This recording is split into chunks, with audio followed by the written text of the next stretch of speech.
ഇതിപ്പോൾ ഒരു രാഷ്ട്രീയ വകപോക്കൽ എന്നാണ് എൻ്റെ ഒരു അഭിപ്രായം. കാരണം ഇപ്പോൾ ഇലക്ഷൻ തദ്ദേശ സ്വയംഭരണ തെരഞ്ഞെടുപ്പ് മുന്നിൽ കണ്ടുകൊണ്ടാണ് ഇപ്പോൾ ഇത്തരം നാടകങ്ങളൊക്കെ കളിക്കുന്നത്. യാതൊരു സംശയവുമില്ല. നമസ്കാരം, ചാനൽ 10 വാർത്തകളിലേക്ക് സ്വാഗതം.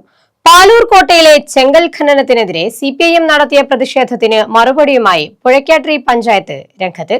കോറി പഞ്ചായത്തിന്റെ അധീനതയിൽ വരുന്നതല്ലെന്നും ജിയോളജി വകുപ്പിനാണ് തീരുമാനമെടുക്കാനുള്ള അധികാരമെന്നും പഞ്ചായത്ത് പ്രസിഡന്റ് ഉമ്മുക്കുൽസു ചക്കച്ചൻ പറഞ്ഞു. CPIMന്റെ ആരോപണങ്ങൾക്ക് മറുപടിയുമായി രംഗത്തെത്തിയിരിക്കുകയാണ് പഞ്ചായത്ത് പ്രസിഡന്റും സെക്രട്ടറിയും. പഞ്ചായത്തല്ല കോറികൾക്ക് ലൈസൻസ് അനുവദിക്കുന്നതെന്നും ഇത് ജിയോളജി വകുപ്പിന് കീഴിൽ വരുന്നതാണെന്നും പ്രസിഡന്റ് ഉമ്മുക്കുൽസു ചക്കച്ചൻ പറഞ്ഞു.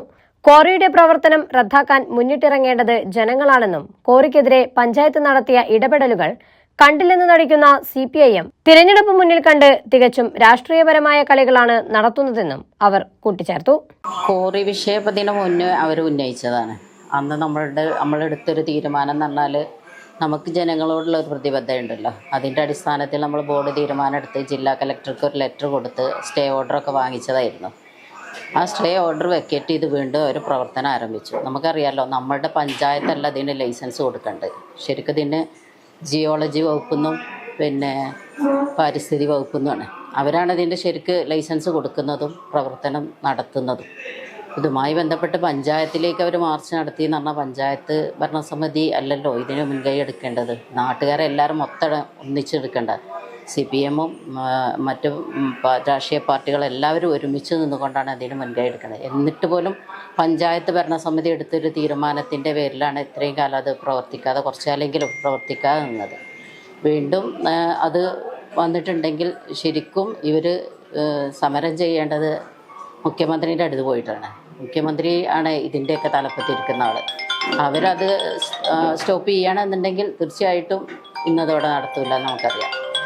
അപ്പം അതിന് കഴിവുള്ളവർ തന്നെയാണ് ഇപ്പോൾ ഈ അവിടെ ഘോരം പ്രസംഗിക്കുന്നവർ ചെയ്യേണ്ട കാര്യം അത് തന്നെയാണ്. പഞ്ചായത്തിന് കഴിയുന്ന തീരുമാനമാണ് അന്ന് എടുത്തത്, ജില്ലാ കലക്ടർ എടുത്ത്. നമ്മളിപ്പോൾ അതുമായി ബന്ധപ്പെട്ട് നമ്മൾ ഒരു വക്കീൽ നോട്ടീസൊക്കെ കൊടുത്ത് വക്കീൽ നമുക്കതിന് ഹാജരാകുകയൊക്കെ ചെയ്തിട്ടുണ്ടായിരുന്നു.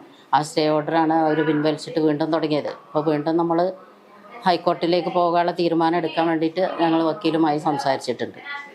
അപ്പോൾ അതുമായി ബന്ധപ്പെട്ട് മുന്നോട്ട് പോകും. അല്ലാതെ നമുക്കിപ്പോൾ അവരോട് കയർത്ത് സംസാരിച്ച് അവരെ ഒച്ചപ്പാടുണ്ടാക്കിയിട്ടല്ലല്ലോ കാര്യം. നിയമം വഴിക്കന്നെ ഇത് പോട്ടെ.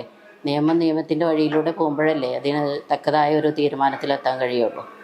അപ്പോൾ അങ്ങനെ ആണിപ്പോൾ പഞ്ചായത്ത് എടുത്ത തീരുമാനം. ആ തീരുമാനം വന്ന് കഴിഞ്ഞ് നമ്മൾ ജില്ലാ കലക്ടർക്ക് കൊടുത്ത തീരുമാനം വന്നതിൻ്റെ അടിസ്ഥാനത്തിൽ നമ്മളവർക്ക് സ്റ്റോപ്പ് മെമ്മോ കൊടുത്തു. അതിൻ്റെ അടിസ്ഥാനത്തിൽ അവർ സ്റ്റോപ്പ് ചെയ്തു. വീണ്ടും അവർ തുടങ്ങി. അപ്പോൾ പിന്നെ വീണ്ടും നമ്മൾ ഇതിൻ്റെ മേൽത്തട്ടിലേക്ക് എന്താണോ നിയമം അതുമായി ബന്ധപ്പെട്ട് മുന്നോട്ട് പോകാൻ തന്നെ തീരുമാനിച്ചിട്ടുള്ളത്. അത് വൈകിട്ടൊന്നുമില്ല. അപ്പോൾ അടുത്താണ് ഞങ്ങൾ വക്കീലിനെ വിളിച്ച് സംസാരിച്ച് സമരസമിതിയുമായി കൂടിയിരുന്ന് ആലോചിച്ച് ചർച്ച ചെയ്ത് കണ്ടെടുത്ത തീരുമാനം. ഇതിപ്പോൾ ഒരു രാഷ്ട്രീയ വകപോക്കൽ എന്നാണ് എൻ്റെ ഒരു അഭിപ്രായം. കാരണം ഇപ്പോൾ ഇലക്ഷൻ തദ്ദേശ സ്വയംഭരണ തെരഞ്ഞെടുപ്പ് മുന്നിൽ കണ്ടുകൊണ്ടാണ് ഇപ്പോൾ ഇത്തരം നാടകങ്ങളൊക്കെ കളിക്കുന്നത്. യാതൊരു സംശയവുമില്ല. അതെ ഓക്കെ, അതുതന്നെയാണ്. അല്ലാതെ വേറെ പ്രത്യേകിച്ചൊന്നും എനിക്ക് തോന്നിയിട്ടില്ല. കാരണം സമരസമിതിയുമായി നമ്മൾ സംസാരിച്ച് വക്കീലുമായി സംസാരിച്ച് നമ്മളെങ്ങനെ മുന്നോട്ട് പോകണം എന്നുള്ള കാര്യങ്ങളൊക്കെ ചർച്ച ചെയ്ത് മുന്നോട്ട് പോകാനുള്ള തീരുമാനത്തിൽ തന്നെ എത്തിയിട്ടുള്ളത്. പിന്നെ അത് എല്ലാം അറിഞ്ഞു കഴിഞ്ഞിട്ട് പിന്നെ വീണ്ടും അവർ ഇവിടെ വന്ന് ഒച്ചപ്പാടുണ്ടാക്കി കഴിഞ്ഞാൽ പഞ്ചായത്ത് ഭരണസമിതി അംഗങ്ങളെല്ലാവരും ഇപ്പോൾ അവരെ തടുക്കാൻ നമുക്ക് കഴിയുമോ? നമ്മൾ നിയമത്തിൻ്റെ വഴിക്ക് പോകാനുള്ള തീരുമാനം എടുത്തു. നമുക്ക് ജനങ്ങളുടെ പ്രയാസമാണ് നമ്മളുടെ മനസ്സിലുള്ളത്. നമുക്കവിടെ രാഷ്ട്രീയമില്ല. അവിടെ നമ്മളെല്ലാവരും ഒറ്റക്കെട്ടായി നിന്നുകൊണ്ടാണ് വലിയൊരു പുത്തുമല പോലത്തെ ഒരു സംഭവം ഇവിടെ വരരുതേ എന്നുള്ള ഒരു സംഭവം നമ്മളെല്ലാവരുടെ മനസ്സിലുണ്ട്. അപ്പോൾ നമ്മൾ യോജിച്ച് തന്നെ മുന്നോട്ട് പോകും. അവർ യോജിച്ച് സംസാരിക്കാൻ അവർ വരികയാണെങ്കിൽ നമ്മൾ അതിനനുസരിച്ച് തന്നെ അവരുടെ കൂടെ നമ്മളുണ്ടായിരിക്കും. കോറി ബ്ലോക്കിന് കീഴിൽ വരുന്നതാണെന്നാണ് സെക്രട്ടറി ദീപ് നൽകിയ മറുപടി. ജിയോളജി വകുപ്പിനാണ് അധികാരമെന്നും ഖനനത്തിനെതിരെ പഞ്ചായത്തിന്റെ നേതൃത്വത്തിൽ തന്നെ നിയമ പോരാട്ടങ്ങൾ നടന്നുകൊണ്ടിരിക്കുകയാണെന്നും അവർ വ്യക്തമാക്കി. പഞ്ചായത്തിന് ശരിക്കും പറഞ്ഞാൽ ഇത് ബ്ലോക്കിന്റെ അധീനതയിലുള്ള ഒരു പാറിയാണത്. പഞ്ചായത്തിന് ഇതിനകത്ത് ലൈസൻസ് കൊടുക്കാനായിട്ടുള്ള അധികാരം ഒന്നുമില്ല. ഇത് ജിയോളജി വകുപ്പുമായിട്ട് ബന്ധപ്പെട്ടാണ്. അവരുടെ അനുമതിയാണ് വേണ്ടത്. പിന്നെ ഇതിന് പരാതി വന്ന ഒരു സാഹചര്യത്തിൽ നമ്മൾ കളക്ടർക്കും ബന്ധപ്പെട്ട അധികാരികൾക്കും നമ്മൾ കത്ത് കൊടുത്തിട്ടുണ്ട്. സ്റ്റോപ്പ് പോയിന്റ് കൊടുത്തിട്ടുണ്ട്. അതിലപ്പുറം നമ്മൾ പിന്നെ ഇത് കോടതിയിൽ പരിഗണനയുള്ള വിഷയങ്ങളുമാണിത്.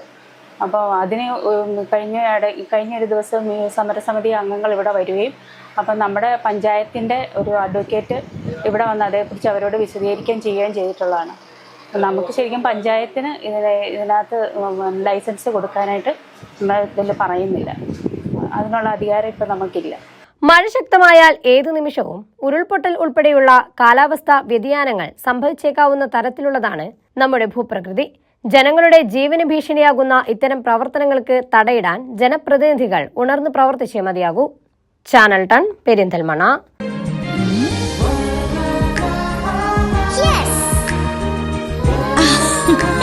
UGS ഗ്രൂപ്പ്, സ്വപ്നങ്ങൾക്ക് വിശ്വാസത്തിന്റെ കയ്യൊപ്പ്.